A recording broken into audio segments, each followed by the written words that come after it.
बांदा पहुंचे योगी आदित्यनाथ ने करोड़ों रुपए की 17 योजनाओं का लोकार्पण किया, जो पानी सहित अन्य विभागों से संबंधित थी। योगी आदित्यनाथ ने जीआईसी मैदान में जनसभा को संबोधित किया और कहा कि बुंदेलखंड उनकी प्राथमिकता पर है और बुंदेलखंड से पानी की समस्या को दूर करना केंद्र एवं प्रदेश सरकार की प्रमुखता है। नवभारत समाचार बांदा उत्तर प्रदेश से नंदूराम चतुर्वेदी। हस्तांतरण सुनीति देवी जी को वैसे 200 लोगों को दिया जाएगा, प्रतीकात्मक एक लाभार्थी को दिया जा रहा है। वास्तव में संख्या बहुत ज्यादा है।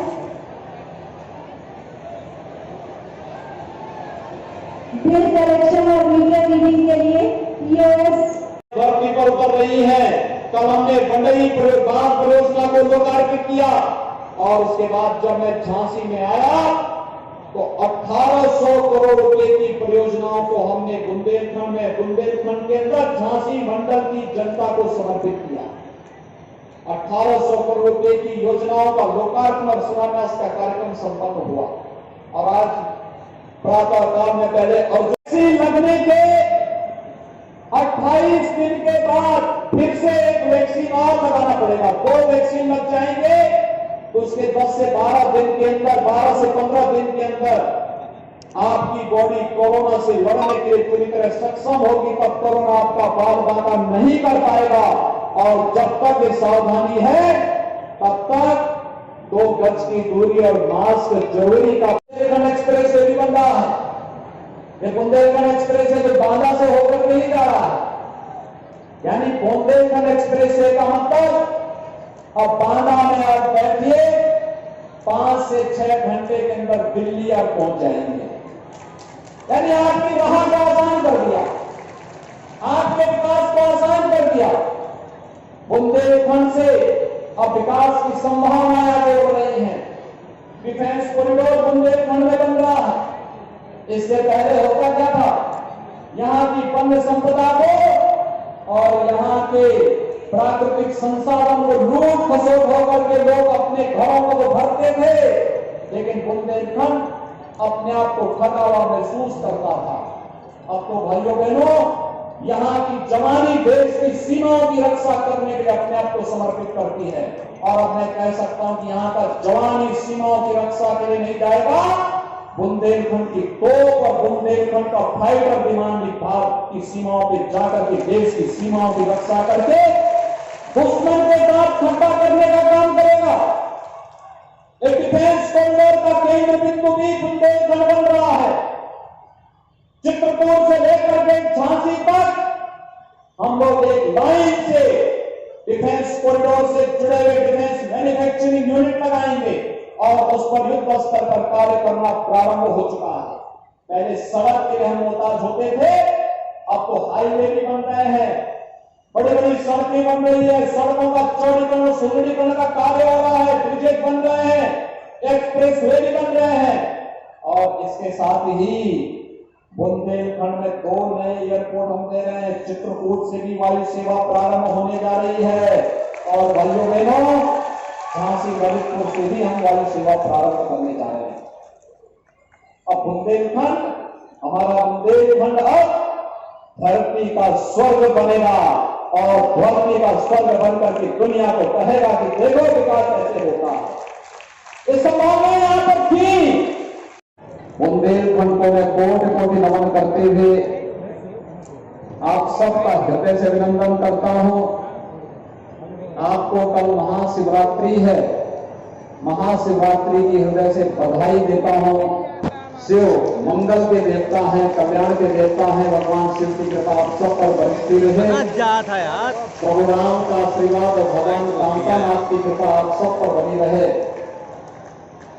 हमारा ये बुंदेलखंड विकास की योजनाओं को नई ऊंचाइयों तक लेकर के यहाँ के गांव, यहाँ के गरीब, यहाँ के किसान, यहाँ के नौजवान और यहाँ के प्रत्येक नागरिक के जीवन में खुशहाली लेकर के आए, सुख और समृद्धि यहाँ पर बरसते रहे। इस कामना के साथ आप सबको मैं लगभग 1000 करोड़ रुपए की परियोजनाओं के लोकार्पण और शिलान्यास कार्यक्रम के अवसर पर भी हृदय से बधाई देता हूँ, शुभकामनाएं देता हूँ।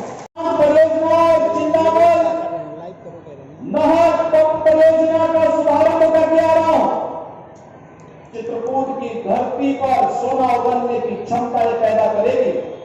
और अर्जुन सहाय की परियोजना भी भाइयों बहनों इस क्षेत्र की धरती को फिर से स्वर्ग बनाने की सामर्थ्य रखती है।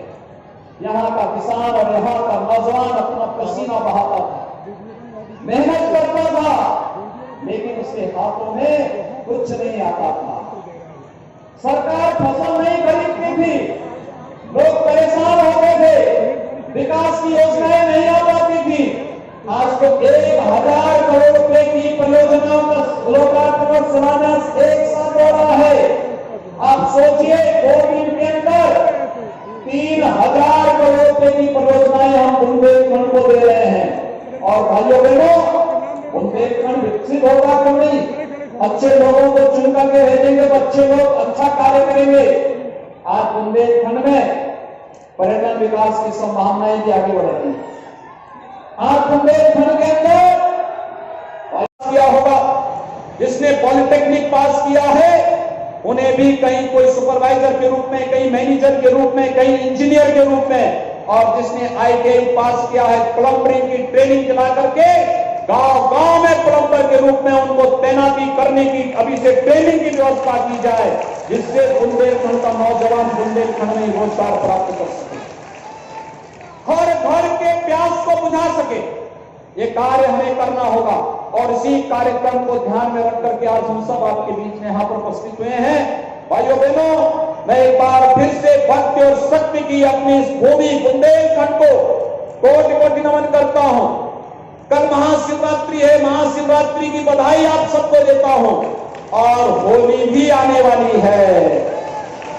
होली के रंग के साथ उमंग और उत्साह भी होगा, लेकिन हमें हुड़दंगाई में अपने पर्व को नहीं बदलने देना है। बहुत शांति और सौहार्दपूर्ण तरीके से हम ये कार्यक्रम अपना मनाएंगे, अच्छे ढंग से उत्साह के साथ, कोविड-19 की गाइडलाइन का पालन करते हुए। बाकी तो सरकार आपके साथ में खड़ी है, आपकी आस्था का भी और आपके विकास की भी जिम्मेदारी सरकार के पास है। सरकार आपकी आस्था का भी सम्मान करेगी और आपके विकास को नई ऊंचाइयों तक पहुंचाने का कार्य करेगी। हर एक को सम्मान और हर एक को सुरक्षा का दायित्व सरकार निभाएगी। मैं आज के इस अवसर पर 1000 करोड़ रुपए की लागत की जो परियोजनाएं आज चित्रकूट मंडल की बांदा, हमीरपुर, महोबा, चित्रकूट जनपद को प्राप्त हो रही हैं, इन सभी परियोजनाओं को मैं आपको बधाई देता हूं, शुभकामनाएं देता हूं। इसमें सड़क भी है, बिजली भी है, पानी भी है, स्कूल भी है, आंगनबाड़ी भी है, पॉलिटेक्निक भी है, ITI भी है। हमारे जनप्रतिनिधियों के परिश्रम और पुरुषार्थ का एक परिणाम है कि आज ये योजनाएं आपको प्राप्त हो रही हैं। मैं एक बार फिर से आप सबको हृदय से बधाई देता हूं, शुभकामनाएं देता हूं। धन्यवाद। जय जय श्री राम, जय जय श्री राम। लोगों ने 6 महीने के अंदर बनाने का संकल्प किया है, ये है विकास। हम लोग गए थे ललितपुर में बंडई बांध परियोजना को जनता को समर्पित किया। भाइयों बहनों, ये परियोजना वर्षों से चल रही थी, लटकी हुई थी, पिछली सरकारें पैसा ही नहीं देती थी। यहां के विकास के नाम पर आने वाला पैसा, आपने राम मंदिर निर्माण के लिए सहयोग दिया है ना, सभी लोग सहयोग दिए हैं ना, ये है राम की भक्ति। कुछ लोग थे जो राम के काज में बाधे बनते थे, वे राम मंदिर निर्माण का आंदोलन चल रहा था तब भी विरोध कर रहे थे, और जब जनता ने समर्पण निधि देना प्रारंभ किया तब भी विरोध करने लगे। लेकिन भाइयों बहनों, आपका मैं अभिनंदन करता हूं, आपने भगवान राम के आंदोलन, भगवान राम मंदिर के चले आंदोलन में भी सहयोग किया है, और जब भगवान राम के भव्य मंदिर निर्माण का कार्य युद्ध स्तर पर आगे बढ़ रहा है, इसमें भी आपने अपना समर्पण निधि देकर के तो दिया भक्त गोविंद तो कहने वो समर्पण के भाव के साथ एक बार फिर से परिचय किया कि हमारे तो श्वास श्वास में राम बसे हैं, राम बसे हैं, राम से हमें कोई अलग नहीं कर सकता है। यह कार्य अयोध्या में प्रारंभ हुआ है। आप सबका मैं इसके लिए अभिनंदन करता हूं, आप सबको बधाई देता हूं। विकास कैसे होना चाहिए, इसका नमूना पिछले 4 वर्षों के दौरान बुंदेलखंड के अंदर देखने को मिला होगा। इस वर्ष के अंत तक बुंदेलखंड में अधिकतर गांव में हर घर नल की योजना पहुंचेगी, हर घर को शुद्ध पेयजल उपलब्ध कराएंगे। याद करिए, प्रधानमंत्री मोदी जी ने नारी गरिमा और नारी गौरव को किस रूप में आगे बढ़ाया है। स्वच्छ भारत मिशन के माध्यम से पहले हर घर को शौचालय दिया। ये स्वच्छ भारत मिशन केवल शौचालय बनाने तक सीमित नहीं, हमारे लिए नारी गरिमा का भी एक प्रतीक है। और अब बुंदेलखंड की माताएं 1-1, 2-2, 3-3, 4-4 कोस से पानी लेके आती थी, सिर में रख करके लेके आती थी। और प्रधानमंत्री मोदी जी के कारण हर घर नल योजना घर घर जल के साथ बदल रही है। आपको शुद्ध पेयजल आपके घर तक पहुंचाने का कार्य सरकार कर रही है और यह कार्य अधिकतर गांव में इस वर्ष के अंदर पहुंचाने की हमारी युद्ध स्तर पर तैयारी चल रही है। ने लूट खसोट तक सीमित कर दिया था, पिछली सरकारों ने लूट खसोट में सीमित कर दिया था, शोषण हो रहा था। पिछली सरकारों में डकैतों को प्रश्रय दिया जाता था, पिछली सरकारों में जनता का शोषण होता था, जबरन कब्जा होता था, वन्य संपदा और प्राकृतिक संसाधनों में लूट खसोट होती थी। आज ऐसा नहीं हो पाएगा। आज हरेक को मालूम है, अगर भ्रष्टाचार फैलाएगा तो फिर उसकी जगह शासन और प्रशासन में नहीं, उसकी जगह प्रदेश की जेलें उसका इंतजार करेंगी, प्रदेश की जेलों में तो ठूंसने का काम करेंगे। अब तो हम लोगों ने ये तय किया है कि अगर कोटे में कहीं विवाद खड़ा होगा तो कोटे का संचालन गांव की महिला स्वयंसेवी समूह ही करेंगी। माताओं को हम कहेंगे कि आप ही संभालिए कोटे को, कोटे का दायित्व दे उनको। हम लोगों ने भी जिम्मेदारी देनी है कि जो बाल पुष्टाहार के लिए शासन से पैसा आता था और अक्सर इसमें भ्रष्टाचार की शिकायत आती थी, अब महिला स्वयंसेवी समूह को ही हम बाल पुष्टाहार और आंगनबाड़ी केंद्रों की जिम्मेदारी देने जा रहे हैं। वे इसको संभालेंगे, इसको लेकर के आगे बढ़ाएंगे। मैंने यहां पर देखा बलेनी मिल्क प्रोड्यूसर ने कितना अच्छा काम किया बुंदेलखंड में, और मैं यहां की बहन और बेटियों से कहूंगा कि महिला सामर्थ्य के नाम पर हम लोग इस बार बजट में एक नई योजना लेकर के आए हैं। ये योजना यहां की हर माता को, हर बहन को, हर बेटी को स्वावलंबन की ओर अग्रसर करेगी। महिला सामर्थ्य के लिए हम लोगों ने 200 करोड़ रुपए की व्यवस्था की है। ये 200 करोड़ रुपए महिला सशक्तिकरण के लिए समर्पित करते हुए बलेनी मिल्क प्रोड्यूसर की तर्ज पर ही हम हर महिला स्वयंसेवी समूह को आत्मनिर्भर बनाने की दिशा में अग्रसर होंगे। बुंदेलखंड के किसान भाइयों की समस्या थी अन्ना प्रथा। भाइयों बहनों, हमारे जनप्रतिनिधियों ने यहां पर अच्छा काम किया। अब हमारी सरकार ने तय किया है हर न्याय पंचायत स्तर पर भी हम एक बड़ी गौशाला का निर्माण करेंगे। बजट में उसका प्रावधान कर दिया गया, कार्य प्रारंभ होगा। और अगर कोई पशुपालक या कोई किसान अपने घर में निराश्रित गोवंश को अपने घर में लेकर के पालना चाहता है, एक किसान को 4 गोवंश तक देंगे और एक गाय का महीने में 900 रुपया भी उस किसान को उपलब्ध कराएंगे। हर गाय का 900 रुपया, 4 लग रहा है 3600 रुपये हर महीने उस किसान को उपलब्ध करवा देंगे। हमारी सरकार ने एक तय किया है, अगर कोई माता कुपोषित है, कोई बच्चा कुपोषित है, उनके घर में जगह है तो हम निराश्रित गौ आश्रय स्थल से किसी एक दूध देने वाली गाय को उस परिवार को फ्री में देंगे। लेकिन साथ साथ गाय के लिए चारा की व्यवस्था हो सके, इसके लिए 900 रुपये महीने भी उस परिवार को उपलब्ध करवाएंगे। यानी दूध भी और 900 रुपया महीना अलग से उनको भी प्राप्त हो जाएगा। परियोजना हो, चाहे वह कंडई परियोजना हो, रसीन पालन परियोजना हो, और भी तमाम प्रकार की योजनाएं और जितने भी होंगी। सुबह सुबह हमारे माननीय सांसद जी बोल रहे थे कि यहाँ पर तो परियोजना ऐसी जहाँ सिल्ट बढ़ चुका है। हमने कहा चिंता मत करिए, इस बार बरसात के पहले हमको डिसिल्टिंग की भी कार्य योजना तैयार कर रहे हैं और जल शक्ति विभाग इस कार्य को आगे बढ़ाएगा। यहाँ के खेत को भी पानी मिलेगा, हर घर को भी जल मिलेगा और बुंदेलखंड अब प्यासा नहीं रहेगा, बल्कि बुंदेलखंड में जो संभावनाएं थी विकास की और विकास की योजनाओं को हम आगे बढ़ाने का काम करेंगे। ये विकास पहले भी हो सकता था। आवास जो प्रधानमंत्री आवास योजना दिए जा रहे हैं पहले भी बनाया जा सकता था। भले ही मिल्क प्रोड्यूसर पहले भी बन सकता था।